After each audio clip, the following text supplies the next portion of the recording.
Caião, a cada dia o meu coração está muito em paz através dos seus ensinamentos. Muito obrigado. É uma amiga que está escrevendo. Amém. Amém. Muita gratidão à sua vida, Caio. Ao ler a Bíblia, Caio, eu sempre tenho uma dúvida recorrente e me tem causado uma certa angústia. Tá? O apóstolo Paulo toca em muitos assuntos que já procurei nos evangelhos, não encontro nas falas de Jesus. Entretanto, ela vai citar um exemplo. Entre tantos, a questão dos efeminados, por exemplo. Aí ela faz a pergunta: por que o apóstolo Paulo cita determinadas questões e Jesus não disse nada? Se puder me esclarecer, Caio, muito obrigado, eu te agradeço. É porque o apóstolo Paulo não era a palavra de Deus. O apóstolo Paulo dizia a palavra de Deus. Mas o apóstolo Paulo nunca imaginou que, palavra por palavra do que ele estava escrevendo ali, você fosse tomar ao pé da letra, como se fossem palavras em equivalência com as palavras e os ensinos de Jesus. E os apóstolos têm total equivalência com os ensinos de Jesus quando eles estão repetindo os ensinos de Jesus. Agora, como eu já disse em tantos lugares, nos dias de Jesus em Israel estava cheio de gay. População gay no mundo inteiro sempre varia entre 8% e 10% na média. E em algumas gerações tem um aumento um pouco maior, em algumas outras uma diminuição um pouquinho menor, mas tem uma média de 8% a 10% na humanidade de seres humanos que têm natureza homoafetiva, ou como você queira definir, LGBTQIA+, ou como quer que você queira definir. Mas nunca não tiveram, esse percentual sempre esteve presente ali. E nos dias de Jesus também. Tinha gay para todo lado, aqui, ali e acolá. Como também tinha gente a dessa adulterando. Muita gente comendo a mulher do próximo. Mas você não vê Jesus entrar na casa de ninguém e dizer, vai ali bater naquela porta que tem gente fornicando ali dentro. Não vê Jesus chamar ninguém e dizer, você se arrependa porque você anda traindo a sua mulher com outras mulheres. Ou não chamou nenhuma mulher para dizer, mulher, olha só, você anda traindo, hein? Agora deixa eu te dizer o seguinte, ou você para ou a mão de Deus vai pesar sobre você. Jesus nunca chamou nenhum gay para dar nenhum conselho de orifício anal, de rosquinha de donuts para ninguém. Não tocou nesses assuntos, nenhum desses assuntos ele tocou. Ele, no máximo, respondeu a questões quando provocado.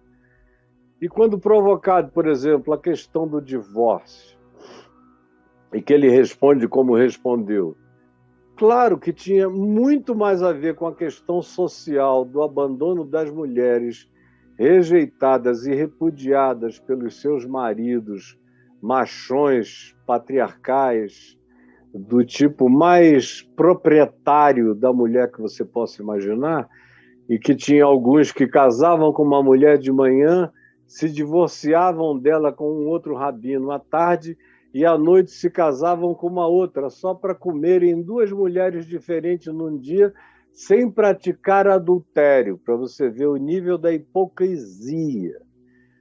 E as mulheres dependiam desse casamento para poderem não mendigar e nem virarem prostitutas ou adúlteras, porque fora do casamento oficial a mulher não tinha alternativa, ou ia ser mendiga ou prostituta vendendo o corpo, ou iria ser considerada adúltera por se casar com outro homem, porque o homem podia se divorciar da mulher.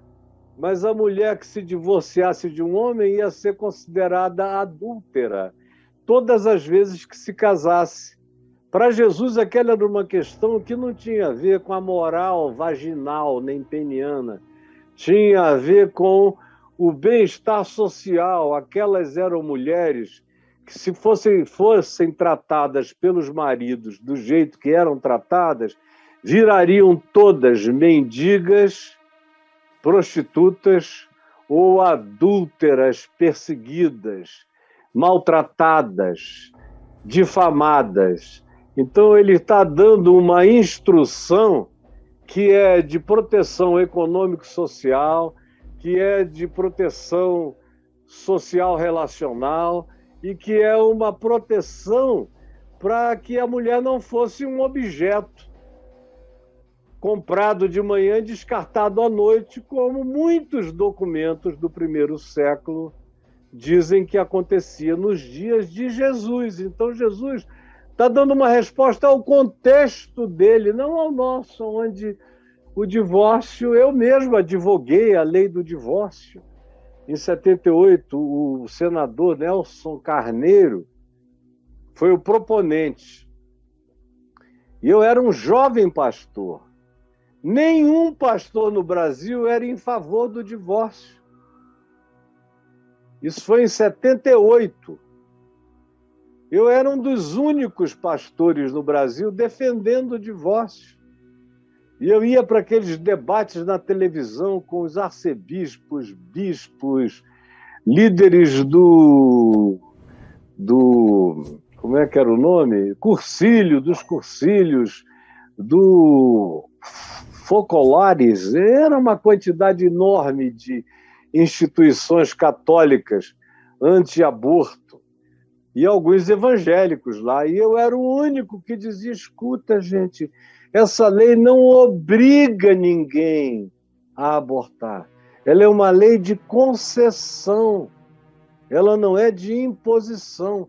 Ela apenas permite que os infelizes que não têm mais solução para as suas situações e para os seus agravos relacionais possam se separar e constituir vida e continuidade familiar sem ficarem interrompidos como se isso fosse uma casta, um karma hindu do qual não se pudesse nunca mais ficar livre a menos que se reencarnasse. Que loucura é essa de vocês? E eu fiquei sozinho defendendo aquilo ali em 78, jovem garoto, apanhei a beça. Mas a lei passou. E eu, meu Deus, nunca tive intenção de usar aquela lei em meu favor.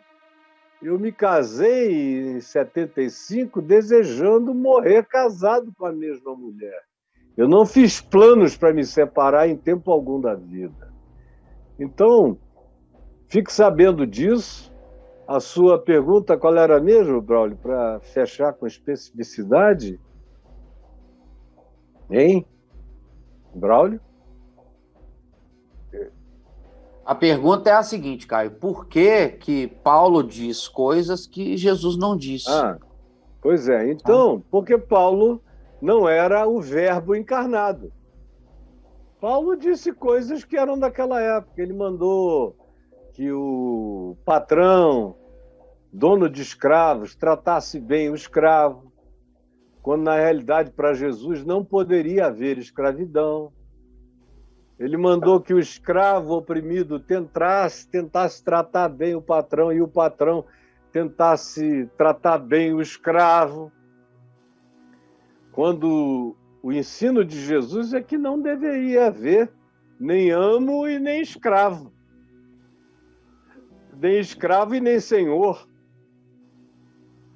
Jesus, por exemplo, não fez nenhuma acepção de pessoas. Aí você diz, então por que são 12 homens apóstolos? Por causa das contingências do primeiro século. Ele não poderia levar 7 homens e 6 mulheres com ele como apóstolas. Ia dar ruim na cabeça de um bocado de gente. Agora, ele levou os apóstolos e depois de um tempo ele permitiu aquela caravana de mulheres. Quando a mãe dele veio, com as irmãs dele, com gente da família dele, aí ele levou Joana, Maria Madalena e várias outras mulheres junto numa caravana paralela, que eram elas que cuidavam do serviço de Jesus, aonde eles paravam, onde eles dormiam. Elas foram juntas e para ele não tinha essa distinção. A distinção ele identificava na cabeça dos outros. Na dele nunca houve um mandamento de diferenciação entre homem e mulher. Como não houve entre ninguém, entre etnias. Ele trata de todos, ele cura a todos, ele acolhe a todos, ele abraça a todos, ele considera a todos puros, limpos, ele não trata ninguém como imundo, ele trata todas as etnias, de todos os povos, de todas as línguas, sem acepção de pessoas. Paulo tem que fazer as suas mirabolâncias, Pedro nem se fala. O mais livre deles foi Paulo, mas aqui e ali ele diz, olha, tem que ver quem são essas pessoas para a gente não maltratar ninguém no caminho.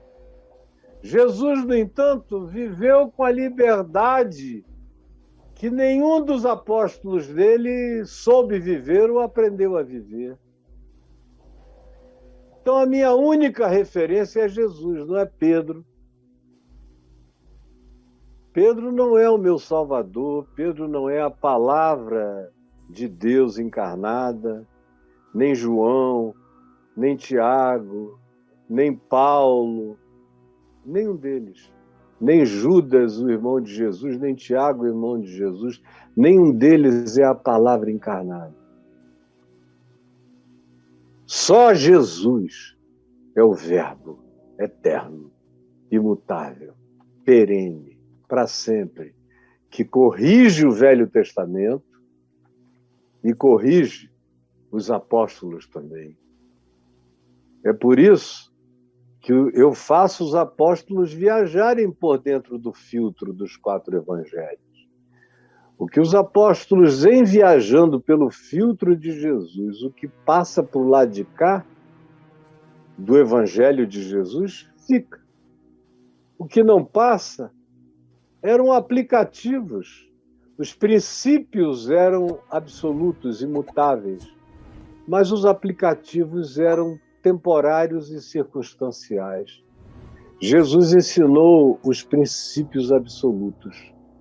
Os apóstolos tiveram que lidar com os aplicativos relativos, que já hoje entre nós, e já há alguns séculos entre nós, a maioria deles perdeu completamente o significado. E cumpra algumas daquelas instruções de Paulo em Colossenses ou aos Efésios, com relação a patrões e a escravos e a etnias, ou tem alguns daqueles cuidados e você vai ser chamado de preconceituoso, de machista, chauvinista, de dono de escravos, de tudo, porque, de fato, até a nossa Constituição melhorou a relação humana, a melhor que Paulo pôde propor entre escravos e amos, a nossa Constituição melhorou. Entre estrangeiros, a nossa Constituição melhorou. Entre os diferentes, a nossa Constituição melhorou. A nossa Constituição carrega avanços que a lei de Moisés, no dia que ficasse adulta, conseguiria promover.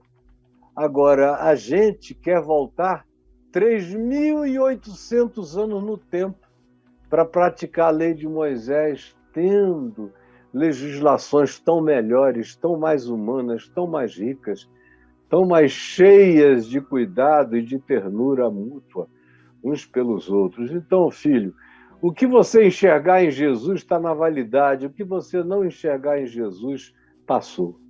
Mas vai variar com o tempo, né, Caio? Vai variar com o tempo. Vai variar com o tempo. De geração em geração, os aplicativos vão alterando, né? Vão se alterando sempre. Ela dá ênfase aqui na questão dos efeminados, né? Que Paulo cita. A ênfase dela foi aí. Paulo era um judeu, criado como judeu, a gente não pode esquecer disso. Por mais que Paulo tenha ficado livre do judaísmo, e ficou mais livre do judaísmo do que qualquer outra pessoa que eu conheça, exceto Jesus, que era absolutamente livre de tudo. Mas Paulo, dos que eu conheço, tendo sido judeu e educado como um judeu, numa família Benjamim, da tribo de Benjamim, educado aos pés de Gamaliel, com todo o farisaísmo da hora jogado em cima dele desde criança, e o cara ficou livre do jeito que ficou, é um milagre. Mas por mais livre que ele tenha ficado, ele ainda é um judeu. Tem coisas que ele diz ali que eu olho e digo, eu jamais diria um negócio desse à luz de Jesus. À luz de Jesus. Mas Paulo não tinha como dizer diferente, sendo um judeu, cercado de tantos judeus na própria igreja, que era uma igreja de gentios e também de judeus. Faziam parte das mesmas congregações, e ele tocava de um lado e tocava do outro, e ficava numa média ponderada, num equilíbrio o tempo todo. Se ele chegasse num lugar em que não houvesse judeu nenhum, e ninguém soubesse de Abraão, nem de Moisés, nem de ninguém, ele nem puxaria esse assunto, ele só falaria do Evangelho de Cristo. Por que ele incluiu o efeminamento? Porque os apóstolos de Jerusalém, em Atos 15, tinham dito que eles observassem como lei para os gentios apenas algumas leis, inclusive leis de comida, de dieta, de não comer sarapatel, de não comer isso, tudo que a gente come hoje com ações de graça. E também as relações sexuais ilícitas, que era homem com homem, um homem com a prima, um homem com a tia, a menina com o tio, um monte de relações sexuais ilícitas que hoje em dia acabaram. Sem falar que o próprio Velho Testamento estava cheio disso. E que eles não levavam isso tão a sério, exceto como texto escrito, porque como vida praticada estava cheio de meios irmãos casados e primos e tudo mais. Então, na realidade, minha gente, essa confusão toda é porque vocês acabaram querendo ter muito mais do que o Evangelho de Jesus. Vocês quiseram, além do Evangelho, ter todos os mandamentos de Moisés e dos rabinos de Israel no passado, e quiseram considerar toda e qualquer letra escrita pelos apóstolos como em pé de igualdade com os ensinos explícitos de Jesus. E é preciso ser macho para dizer não. Jesus é o verbo, é a palavra pura. É por ele que eu avalio o que foi dito antes e é por ele que eu avalio o que foi dito depois. Como é por ele que eu avalio o que os teólogos contemporâneos dizem, os filósofos contemporâneos, os legisladores contemporâneos. Eu avalio tudo a partir do espírito do ensino de Jesus nesse mundo. Velho, Novo Testamento e qualquer outra ideia de sabedoria, eu faço viajar por dentro da encarnação de Jesus. Não só do que Jesus falou, mas também do que, existindo nos dias de Jesus, ele não falou, não puxou o assunto, onde ele silenciou, e o silêncio dele é de uma obsequialidade extremamente generosa, o simples fato de não ter mencionado nada, de ter passado de voo de jato supersônico sobre a lei de Moisés, foi assim, zim! Passou supersônico. E Paulo diz que rasgou o escrito de dívida da lei de Moisés que havia contra nós. Rasgou tudo. E o que fica para mim é o que Jesus fez e ensinou. É em relação a isso que eu estou vinculado eternamente. Como prática, como fé, como obediência. Mas e aí, Braulio? E aí, Caio, no meio da sua fala, ela está aqui com a gente, você já respondeu ela, mas só para registrar aqui, ela diz assim, Caio, eu fico muito triste em ver tanto sofrimento e preconceito entre as pessoas. E elas sempre usam as falas do apóstolo Paulo. Mulher não pode falar, o efeminado está no inferno.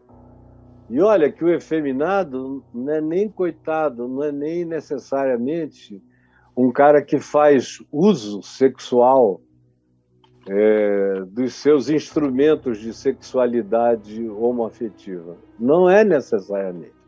Efeminado basta ser aquele homem que tem jeito feminino. Isso é um efeminado. E eu conheço muitos homens heterossexuais que são completamente efeminados. Eu já conheci também. Eu tenho um amigo, um dos meus melhores amigos, se ele chegar aqui soltando aquelas penas dele, e aquela desmunhecada,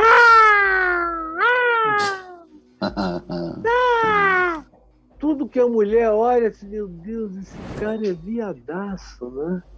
Eu digo, não vira de costas, senão ele te pega. Eita.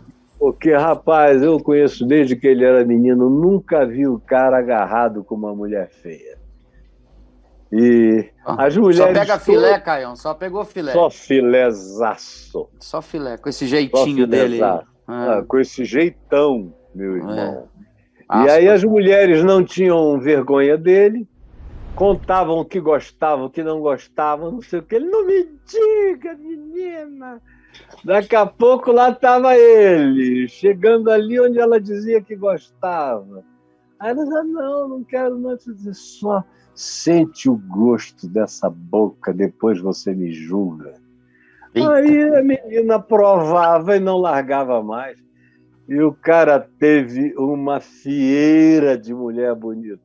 Quase todos os nossos amigos comuns, quando falam nele, dizem assim, mas vai ter bom gosto aquele cara. E quem olha para ele pensa que é um viadão. Que nada. Dá mole. Não deixa a tua namorada com ele numa ilha deserta, porque quando você voltar, ela vai estar dizendo só quero fulano, dançando aloha, qualquer coisa para ele. O tchá-tchá-tchá. Então, o efeminado nem necessariamente homoafetivo é só uma questão de expressão, de modos, de modo que tudo isso aí não passa no Enem do Evangelho. Não passa no Enem, não pontua. Não cai na prova de Jesus. É isso aí. E tem muito machão também, Caião, né? Muito cara tora, não sei o quê, mas que é homossexual, que é homoafetivo. O negócio, o cara tá lá. Quem olha só para musculatura... Um jeitão, tem muito cara jeito. Meu Deus. Deve ser assessor do Arcanjo Gabriel. Pois é. O Arcanjo Miguel, de tão poderoso. Agora, ele geme manso que você nem sabe. Isso. Adoro uma barbinha no pescoço, na nuca. No pescoço, né? No cangote. A barba no cangote. Cafungada no cangote. É o que ele mais gosta na vida. E tá tudo ok, né? Meu Deus, é ele que gosta, né? É o cara, mano. Não sou eu. Deus dá um para cada, usa quem quiser, do jeito que quiser. É mais legal pensar desse jeito do que ficar fazendo, trabalhando, procurando na Bíblia o que está escrito, né, Caio? Inclusive tem ruim demais, né? Tem um comentário aqui, Caio, a gente tá terminando o tempo aqui. Tem um comentário aqui de uma pessoa falando daquela cantora, né? Carla Bruna, que Falou que tá repercutindo isso na internet, que ela falou que o amigo dela é gay, etc, tal, que ela aprova o casamento dela e tal, mas ela não cantaria no casamento dele. Ela só cantaria no casamento dele se ele fosse casado com uma mulher, né? ela não aprova Se o coisa casamento nenhuma, dele né? fosse heterossexual. Ela não tem nada contra, mas ela não vai Ela cantar no disse que casamento do amigo dela. poderia até ir à festa se ela ficasse quieta lá atrás, né? Só em Ficar sentadinha. consideração a Agora, ele. cantar, não. Participar, cantar, orar, abençoar, não, porque ela não acredita em nada daquilo e ele é um cara que, se continuar daquele jeito, foi o que eu ouvi a moça falar, ele está indo para o inferno. Meu Deus. Inferno. E é um negócio brabo demais, Deus me livre. Graças a Deus, eu criei os meus filhos sem o peso tão grande dessa instituição religiosa. Graças a Deus. E estou criando os meus netos sem nenhum peso de nada disso. Você já imaginou associar a preferência sexual de um garoto ou de uma garota à danação do cara no inferno? Ou da menina? Deus me livre. Acho que eu não conheço nada, nem mecanismo de tortura mental que faça mais mal à mente, à saúde emocional e mental de um ser humano do que colocá-lo debaixo de uma ameaça desse tamanho a vida inteira, que é o que muita gente vive, sofre e se suicida. Semana passada, um amigo me mandou aqui uma lista de filhos de pastores que tinham se suicidado por causa da questão gay. Suicídios de filhos de pastores, porque o pai nunca vai acolher nem a mãe, nem os irmãos. Eles se matam. Para todo lado. Acontece e a gente não fica nem sabendo, porque eles não falam, nem que houve suicídio, muito menos a razão, e vai acontecendo. Provavelmente seja o grupo no qual mais jovens se suicidam por causa de culpa de juízo moral dos pais e da religião, sejam os jovens evangélicos e os adolescentes, muito provavelmente, se for fazer uma pesquisa. É trágico.